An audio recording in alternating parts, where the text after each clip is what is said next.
Hey everybody, it's Andy, and welcome again to my office in Modesto, California. I'm an attorney licensed to practice law in California as well as New York, and in this video I'm going to go over the 5 things that I think the average person should know about DUI cases. So DUI, in case you didn't know, driving under the influence. I don't think that's a California specific term, but that's the term that I hear most often, used in California for cases like this. If you're in other states, DWI, driving while intoxicated, is pretty common, I think, also. But regardless, drunk driving is what we're talking about. You're operating, the defendant is operating a vehicle, basically under the influence of alcohol. He's drunk from alcohol, or she's high on drugs, for example. So that's kind of the fundamental kind of offense that we're talking about. So this video, 5 things I think the average person should know. I think this video is going to be a little bit on the long side, so I'm going to try to break it up and kind of put, I guess title sheets in between each of the points that I'm making. So it's not going to be my usual like one continuous take type of video, because I don't think, I can film that long without the camera here going crazy. So speaking of the camera, I guess this camera has way too many buttons on it, given how small it is. But the camera basically is the only thing that I'm looking at right now. So what I'm about to say, obviously, because all I can see is the camera, and I don't know your situation, take what I say, with some amount of salt, I guess, or some grain of salt, I guess, if that's the right way to put it. I'm hoping that what I say, well, I know that what I say is correct, but I'm hoping that, it's something that will apply in some way, hopefully, a lot, will apply to the situation that you find yourself in. But again, obviously, I don't know what your situation is. That's all. So I guess with all that kind of preamble kind of out of the way, I'll go into point number 1. So point number 1 is basically, for the love of God, do not go by how drunk you feel. I'll say that again. Don't go by how drunk you feel. Here's what I mean. So there's 2 types of DUI cases, I think, at least. So the first kind basically is the habitual type of DUI person. For whatever reason, this person just keeps driving drunk, and they've been arrested 5 times, they've been to prison before, but they still keep doing it for some reason. So that type of case, I don't think this video is really addressed of that type of person. The majority of people out there in the world, and who I'm aiming this video at, basically falls into the second category. So it's somebody who, I guess for lack of a better word, commits DUI unintentionally. Like, they do it, but it's not an intentional DUI. So the situation would be, for instance, a perfectly normal person, law-abiding person, no criminal record at all. They go out socializing with their friends, they go to a party, Christmas party, for instance. And at the party, at the social gathering, they drink a little bit, and when the gathering's over and they're trying to go home, they kind of assess themselves to go, okay, well, I know that I drank, but I think I'm still okay. Like, I don't feel drunk, so I think I'm okay to drive. Plus, it's not that far or something. So they elect to drive, even though, they could call an Uber, they could get a ride from somebody, etc. So I guess driving because they feel like they're okay, that's basically what I mean. So I guess the reason why this is a problem, and the reason why I think this ends up kind of leading to a unintentional DUI, is because, I guess that's the way to put this, people oftentimes underestimate how drunk they actually are. So, 0.08, I guess. Like, the average person, at least in California, hopefully should know the number 0.08 when it comes to DUI. So 0.08, if you didn't know, is the blood alcohol content, above which is a, basically you're legally drunk. So 0.08, hopefully you learned about it when you, took your driver's ed course, for example. But 0.08, 0.09, 0.1, it's actually remarkably common for somebody to feel that they're okay, but at the same time be above 0.08. Sometimes they can be well above 0.08 and still feel that they're okay to drive. So feeling versus 0.08, 0.09, like the actual number, those two don't really correlate with one another. So a lot of times people will feel that they're okay to drive, like I said, and get pulled over and go, holy crap, I didn't know I was blowing a 0.13 or something. Along that same line, one reason why this kind of disconnect between how drunk you actually are versus how drunk you actually feel, the reason why that's important, or at least one reason why that's important, is if your blood alcohol is 0.15 or more, In California, that's a special kind of DUI case called a high blood alcohol, high BAC DUI case. And compared to a normal DUI case where it's like 0.13 blood alcohol, for instance, a high BAC blood alcohol case in California carries more severe penalties. So, yeah. So just know that because of this disconnect, guys in particular, in my experience, because of height, weight, physiology, all that type of stuff, they actually are, it's actually remarkably common, let's put it that way. It's remarkably common for a guy to, drink to above 0.15, then still feel that they're okay, and then go drive, get pulled over, and all of a sudden they're facing a really severe DUI, case versus a relatively minor one, for example. So that's the reason why don't go by how drunk you feel is a good kind of rule of thumb to remember. If you have any doubt at all, if you feel any effects whatsoever, or even if you don't feel any effects at all, but you've had a good amount to drink, assume that you will be drunk, legally drunk, and behave accordingly. Call an Uber, use a designated driver, spend the night at whatever place you're at, etc. So that's point number one. Don't go by how drunk you feel. For the love of God, do not go by how drunk you feel. A lot of people don't do that. Like, they actually go by how drunk they feel. And then the next thing they know, they go, oh shit, I've been arrested for DUI. Oh crap, it's actually a high blood alcohol DUI. Oh damn. Yeah. So number one, don't go by how drunk you feel. That's point number one. So let's go on to point number two, if we could. I guess point number two is about punishment. Punishment, sentence, I guess, if that makes sense, if you're familiar with the term. Like, basically, the idea is, okay, somebody's been caught with a DUI or been arrested for DUI. Now they're wondering, oh my God, how much is my insurance going to go up? Like, do I have to go to jail? How much is the fine? Am I going to lose my license, etc.? So punishment, unfortunately, is something that you have to deal with when you have a DUI case. So when you're talking about punishment or sentence or consequences, in my mind at least, I break them up into three different types. So the first type is going to be DMV, Department of Motor Vehicles related. If you're outside California, whatever the name of the agency is in your state that licenses drivers, that registers vehicles rather, that's what I'm talking about. So whatever type of agency imposed punishment exists, that's what I'm talking about. Number two, the second type of penalty is going to be the insurance penalty. So automobile insurance almost always is going to go up because of a DUI. Could go up for quite a while, I guess. I don't know your insurance, obviously. But the third type of category of punishment I kind of think about is court punishment. So what is the judge going to do? Is the judge going to want you to go to jail? Is the judge going to want you to be on 3 years probation versus 5? Whatever, right? So there's going to be DMV, insurance, as well as court punishment. The court punishment is going to be the most kind of varied, I guess, the one that tends to vary the most. So the reason why it varies the most is that DUIs in California at least are punished based on the facts of the case.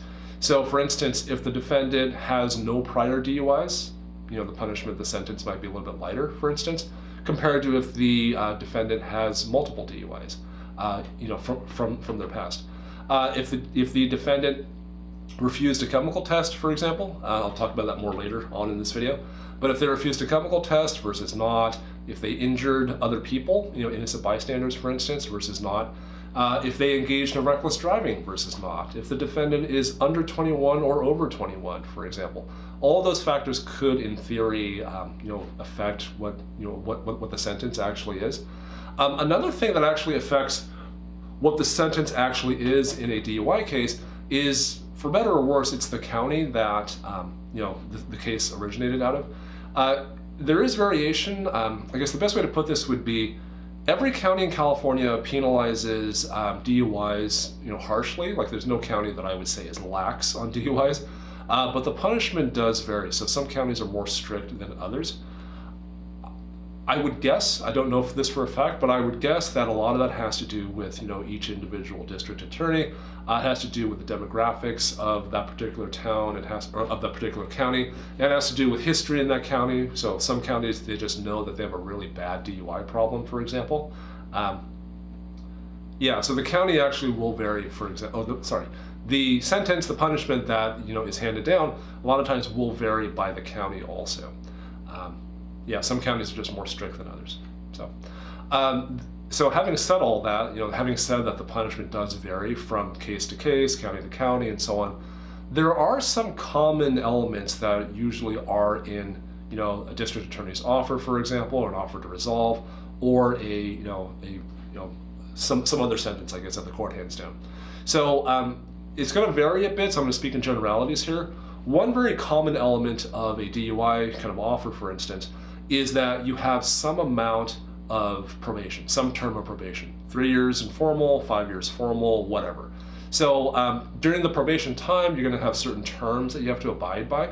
So you have to obey all laws. You have to not drive unless you're licensed, insured, and the vehicle is registered. You can't hang out at bars. You can't patronize establishments where the primary thing being sold is alcohol, for example. You have to consent to search and seizure by law enforcement. You have to not refuse chemical tests. Stuff like that could be a condition of probation that you have to abide by for 3 years, 5 years, whatever. Number two, the second type of thing that is very common in a DUI offer, for instance, is that you'll have a DUI class of some kind that you have to take. It might be a 3-month class. Depending on the facts of your case, it might be a 9-month class, for example. But there's going to be a class of some kind typically.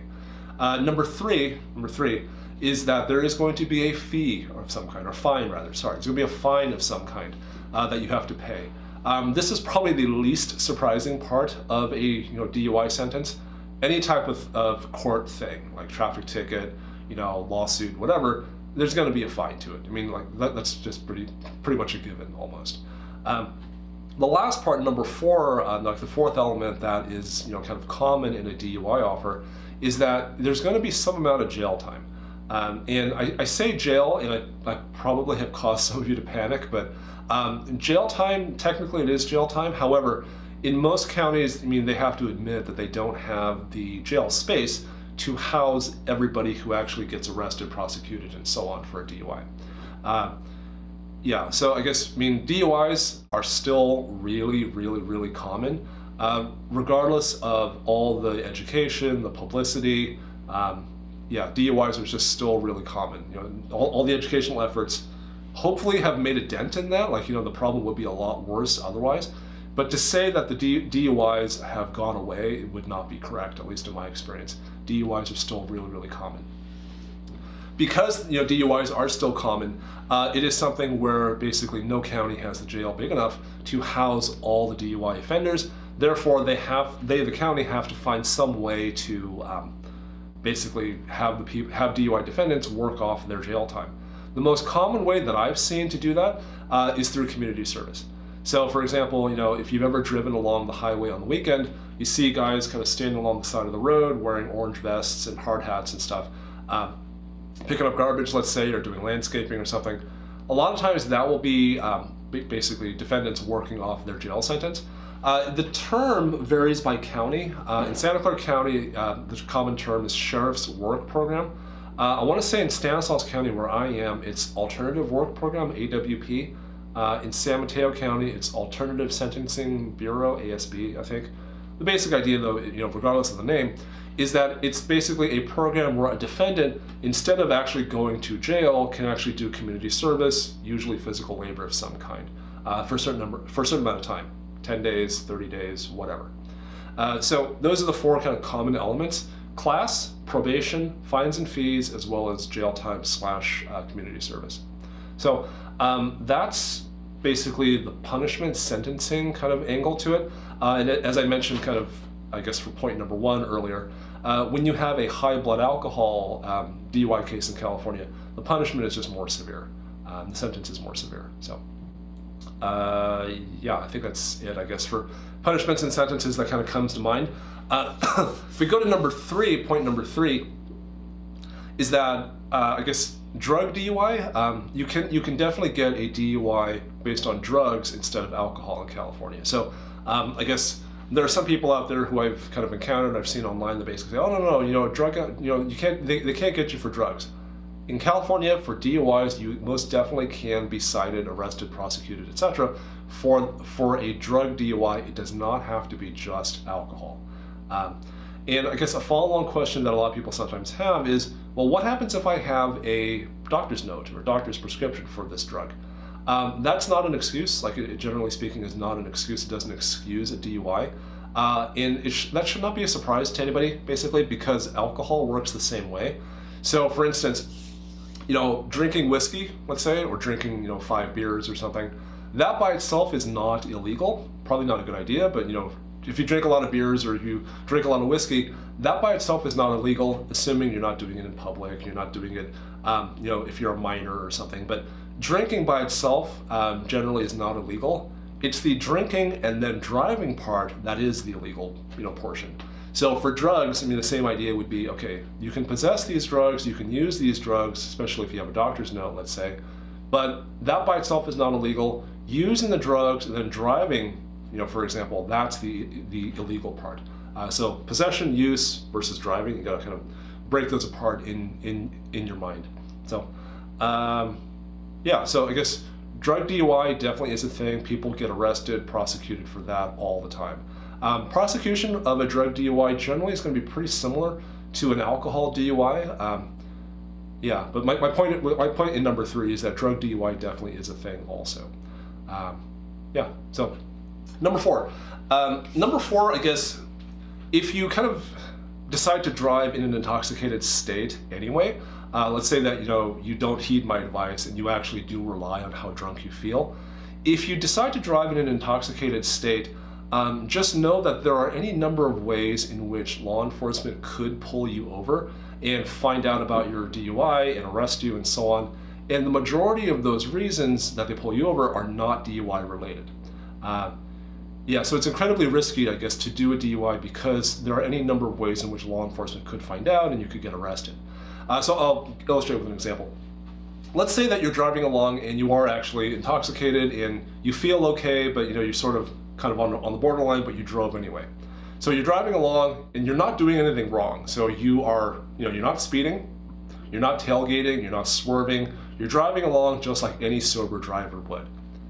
However, let's say that unbeknownst to you, you have a burned out taillight, on your car.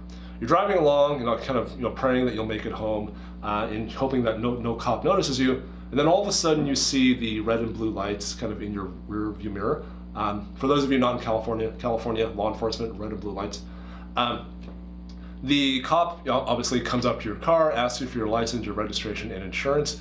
And if that's it, like basically if everything is in order, you're not intoxicated, your vehicle is fine, you have your license, your insurance is good, your registration is not expired. If everything else is fine, the cop might just give you a fix-it ticket. I think in California that's $30, roughly $30, $35 or something. So it's really, really minor.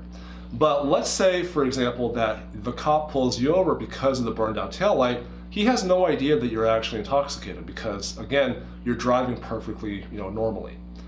However, because he comes up to talk to you, he has the ability to notice things. He can tell that your eyes are bloodshot.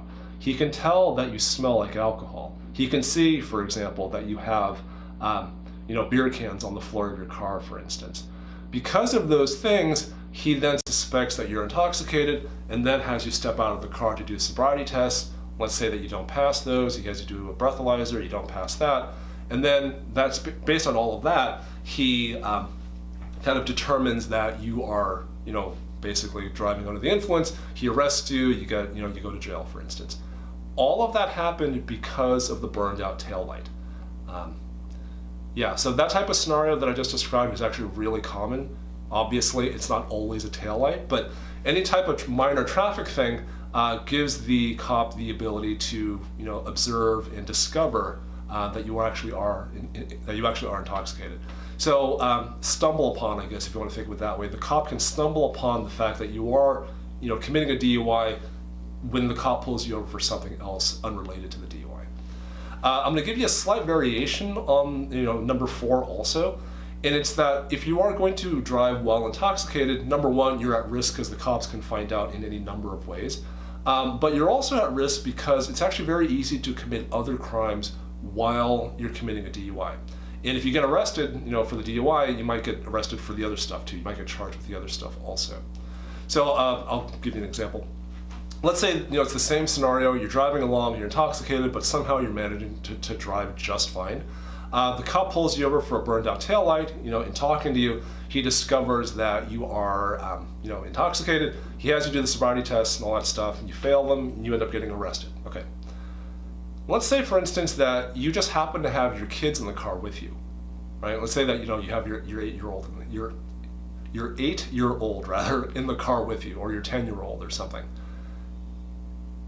There's nothing wrong with there's nothing in danger, I guess, to your child. Like your child's perfectly fine. Maybe he or she's just sitting there. Maybe they're asleep, for example. But the mere fact that you have committed a DUI with a minor child in the car, in California, that technically is child endangerment.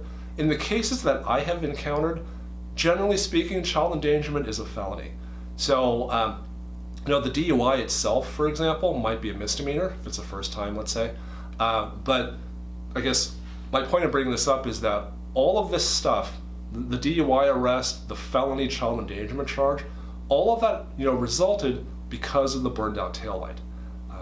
That's kind of the sequence of how a lot of arrests happen. The cop pulls you over for one thing, and then he discovers another thing, and then another thing, and another thing, and blah, blah, blah. So, that's the kind of risk, I guess, that I'm trying to kind of, tell you guys about. So number 4 then is that if you decide to do a DUI, just know that there are any number of ways in which you could be arrested. And if you are arrested, there are any number of other crimes that the cops could discover and charge you with also. So that's number 4. Number 5 actually goes over something called a restricted license. I'm not sure if that's a California specific term or not, but restricted license basically is this. As part of a DUI case in California, generally speaking, you will lose your license for at least a little bit of time. In California, in most parts of California, if you don't have a driver's license, it is really, really hard to basically live your life. You have to walk everywhere, take the bus, bum rides, etc. It's just really, really difficult to go to work, earn money, go to school, go to your DUI class, and so on. So a lot of times people defendants will actually be very concerned about getting a restricted license because they need to go to work. Or as part of their job, they need to drive around as part of their job. So in California, the restricted license vehicle code section, that's California Vehicle Code section 13352.4, which I'll link down below also. But 13352.4 goes over the following criteria. Or following general criteria. If you want a restricted license, obviously it depends on the facts of your case. You possibly might not be able to get one, like you might be categorically ineligible. But most of the time, if you want to get a restricted license, these are the criteria that you have to go over, that you have to satisfy. Number 1 is that you generally have to serve a hard suspension for at least 30 days or so. Hard suspension meaning you actually have to be without a license for a certain amount of time. Assuming you do that, the second criteria is that you have to either enroll in or complete the DUI class that you are supposed to do as part of your court sentence. So, hopefully your DUI class is not super long. Like, hopefully you don't have an 18-month one. But if you do, hopefully you can get by with just the enrollment. Hopefully DNV just allows you to use proof of enrollment and not proof of completion, for example. Number 3 is that you have to provide proof of financial responsibility. Usually that means an SR 22. So proof of financial responsibility just in case you get into another accident, for example. Number 4, which probably is the least surprising part of this, to apply for a restricted license, California DMV will charge you a fee for that, and you just have to be able to pay the fee. So, generally speaking, those are the 4 criteria that you have to do for a restricted license. Restricted licenses are, it depends, but they are more common than you would think, I guess. Like, you shouldn't have to worry too much that, oh my God, am I going to qualify for one? They are relatively common because, again, in California, I think everyone has to admit that you need a driver's license to go to and from work, to and from school, etc. So that's point number 5. And I'm actually going to add a point number 6 to this list also, mainly because it just kind of popped to mind while I was going over all these other items. So point number 6 is going to be implied consent. And implied consent in California is Vehicle Code section 23612. So California Vehicle Code section 23612. Implied consent, you guys probably learned about it if you went through driver's ed or like some type of driving school course. Implied consent basically is this. By virtue of driving on the roads in California, you are deemed to have automatically agreed to provide chemical test results after you've been arrested for DUI. So chemical test results would be either blood or breath. Breath is the more common one because breathalyzer, you just kind of do it in the field, it's real quick. Blood involves getting blood drawn, getting it tested and stuff, so it's more of an ordeal. But if you have been arrested for DUI because you have exhibited the signs of intoxication, bloodshot eyes, smell like alcohol, for example, and you fail sobriety tests, for example, the cop might believe that you are intoxicated, and based on that, he arrests you. And after you've been arrested, implied consent says that you have to submit to a breath or blood test about your intoxication.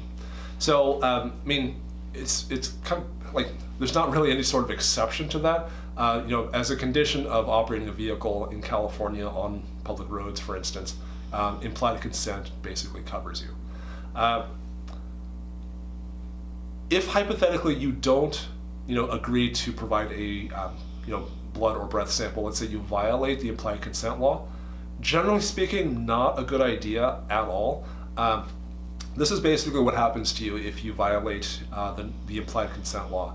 Number one is that your jail time goes up. So earlier on when I talked about how, there's a jail term, but most likely you're going to do community service because the jails aren't big enough, etc. If everything else in your case is exactly the same, the mere fact you refuse generally, in my experience, will at least double your jail time.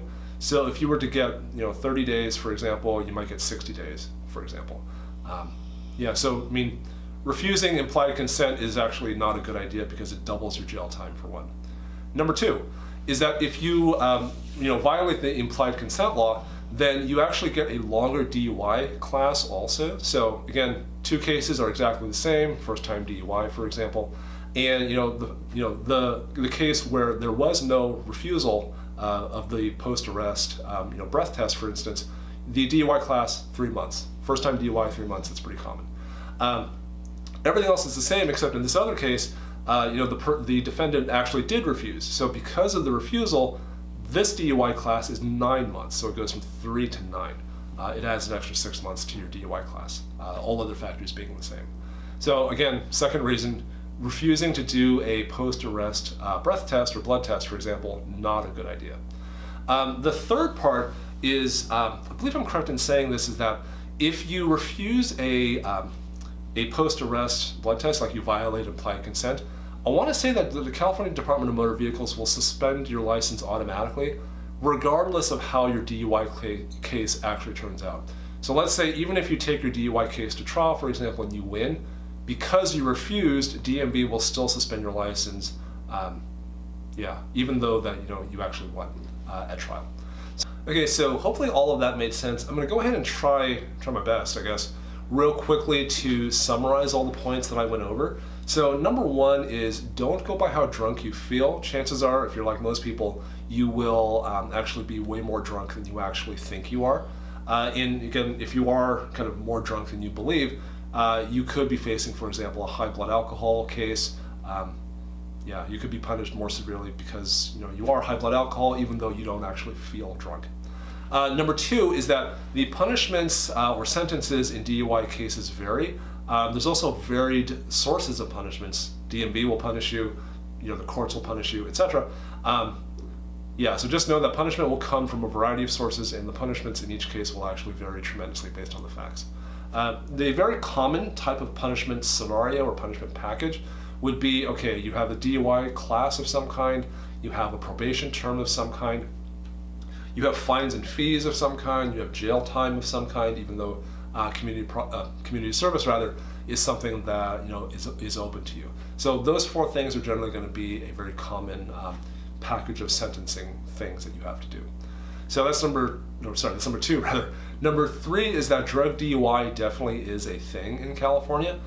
So it is something where, for instance, you can definitely get arrested and prosecuted just like for an alcohol DUI.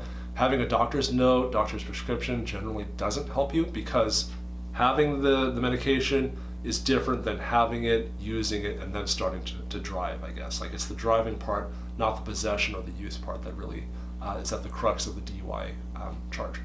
So number 4 is that if you are going to commit a DUI, for example, like, you think you're okay to drive and you decide to risk it, just know that there are any number of ways in which law enforcement could find out and arrest you for your DUI. It could honestly be as simple as a taillight. It could honestly be as simple as, oh, you have a expired license plate or expired tag on your license plate, or you were speeding or something. Any one of those things rather could be the kind of the hook, I guess, that law enforcement needs to talk to you and then discover your DUI, discover that your kid's in the car, and pretty soon, before you know it, you're facing a misdemeanor and 2 felonies, or a felony and 2 misdemeanors or something. Number 5, I think, is what I'm at now. So number 5 is that for a restricted license, those are actually more common than most people think. So a lot of times people are really concerned about them because they go, oh my God, how am I going to pay rent? How am I going to pay my mortgage? I have to buy food for my family. I have to pay child support, etc., etc. So a restricted license is more common, than, like I said, than most people think.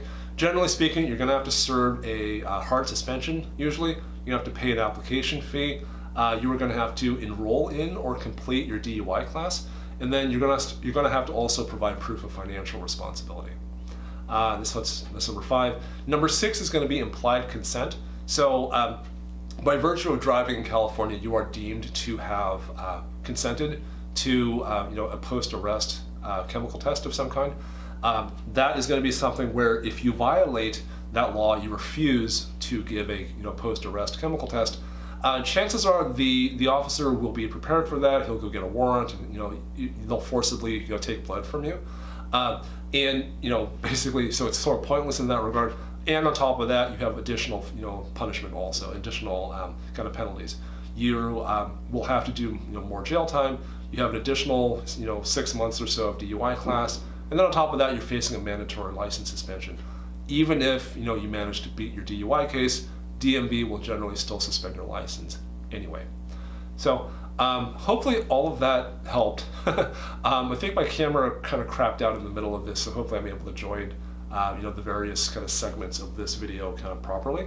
But that's basically in a nutshell what the 5 things, or I guess 6 things now, 6 things about DUIs in California that I would hope that most people would kind of keep in mind or know, and hopefully that'll be something where you don't get caught for DUI, and you don't do a DUI, you don't do a DUI at all, and yeah. So anyway, hopefully all that helped. Go ahead and rewatch this video because I kind of get the feeling this is going to be fairly long. I obviously have not edited the video yet. Future Andy will have to edit that video, and yeah, we'll see how long this video ends up being. So anyway, go ahead and comment, like, share, subscribe, all that stuff, and I will talk to you guys next time. Thanks.